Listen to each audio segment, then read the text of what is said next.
Hello, greetings my Pi Style, this is Super RJ, and I'm finally back here with my traditional reviews. So, it's been a while since I did any videos because, well, I'm finally on college now, and I'll tell you about that sooner or later. But that's beside the point. I'm finally back here, and I decided to do another review today. Review for tonight. So Despicable Me 3 came out, and I watched this last week. It's the final one of the franchise. I do like both of the Despicable Me franchise. I love the Despicable Me franchise. I like the first one. I do like the second one, but not as good as the first one. And it's the spin-off film, The Minions. It was meh to me. It's not bad. It's just not that pleasant to watch. I mean, it'll be fun. The Minions are funny whenever Gru's around. But when you see the Minions just going around without Gru or any action with other Minions, it doesn't feel like that natural to be funny. I mean, sorry, keep funny. But now that Gru's back to becoming a villain again, will this movie actually feel like it actually is? Feel like a great Despicable Me movie around the whole franchise? Or does it make me feel despicable as Daffy Duck would say it? Well, let's find out after this. I give you the story. The story is about Gru and Lucy, who got fired from the AVL because Gru accidentally let the newest villain of the film, Brax, who used to be a famous children superstar on the TV show he was in about him as a supervillain as young, but ultimately decided to become a real villain after his TV show got canceled. And Gru accidentally lets him get away, but even though he stopped him from stealing a giant diamond. So after they got fired, they tell the girls about it. So the next day, the man comes to Gru's house and tells him he has a twin brother who's desperate to meet him. So while they're on their way there, Gru finally meets his brother known as Drew. Whereas I only described that Drew is a personality of SpongeBob. Just sort of. So throughout the rest of the movie is that Drew wants Gru to have a brother-to-brother bonding, and want Gru to become a villain again. Well, even though that Gru doesn't want to become a villain again, which caused the minions to decide to quit on him. And that's part of the subplot. There's other two subplots. The first subplot is where Lucy tries to become a good mother to the girls, and the second plot is about Agnes trying to find a real unicorn. And the third plot I mentioned was that the Despicable Me, the minions had been sent to prison because they tried to do something criminal and stuff. Yeah, we'll discuss these three plots later. Let's get to the first plot out of the way. So basically, this story of the main plot is basically simple enough. It's just that Gru's trying to have a connection with his brother, yada yada, and they're doing some villain stuff. And that's pretty much basically it of this movie. There's nothing else going on aside from the rest of the subplots in this film.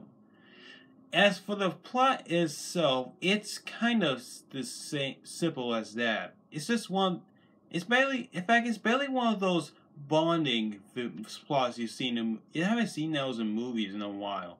Well, in fact, you only seen them in TV shows. In fact, it is kind of I heard one of those bonding plots before, like in the Guardians of the Galaxy Volume 2 movie. But this one is mostly brother and brother bonding. Now, as for Drew himself, his character, when I first saw his character, I thought he's gonna be like a little bit annoying. I thought he's just one of those characters I find him good, but sometimes annoying, just like Olaf from Frozen. But apparently, no, he's not. I mean, sure he has some stupid one-liners, but he still gets giving me a few laughs, and he basically is a nice character whenever Gru's around. So he's, like I say, he's basically just Gru, but in the opposite direction. As for the other characters, they were actually some really decent, and they give us a few laughs. Like Lucy, she is wild, she is funny, and and Kristen Wiig did a great voice on her since the second movie. But now let's get to the other plots. First off, the Lucy plot. The Lucy plot is okay in this.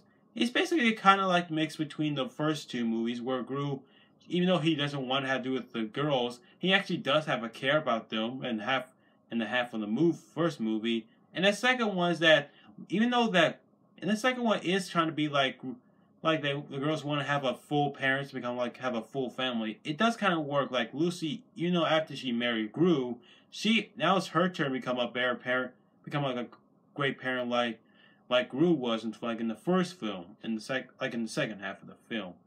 And that's basically it. As for the Agnes plot, I find it the weakest, like way weaker than the Minions plot, which I'll get to that in a minute. But now I'm not saying I don't hate Agnes. It's pretty simple. Like Agnes just want to find a real life unicorn. It's basically not that special, of course. At least it's that short, but I just don't feel like I need to drop into the movie. It's just me, but I just don't find it that necessary to be in it. As for the Minions plot, it's basically kind of not does it feel like in the movie. Like, it could expand a little bit, but the only get to see in the Minions subplot in the film is them singing American Idol and trying to plan jailbreak, and and most of the scene in the Minions plot is to see the clips we saw from the trailers, them acting like they really are bad criminals and all that stuff with snapping their fingers. Nothing else happening until they go to the skate park. Now let's talk about the villain, Brax, which I have to say he's one of the greatest villains I ever seen. He's the guy who always sticks to the 80s. I love nostalgia. I really do. But this guy, he is really awesome. I love the way he always say a lot of 80s dialogue, like he stick to his 80s style haircut, his 80s style pants, clothing, the way he always keep playing these 80s music, all that stuff. It's looked really fantastic. And I do have to admit, his plot is okay in this. It's just basically want to tear down Hollywood after betraying him and all that bull crap.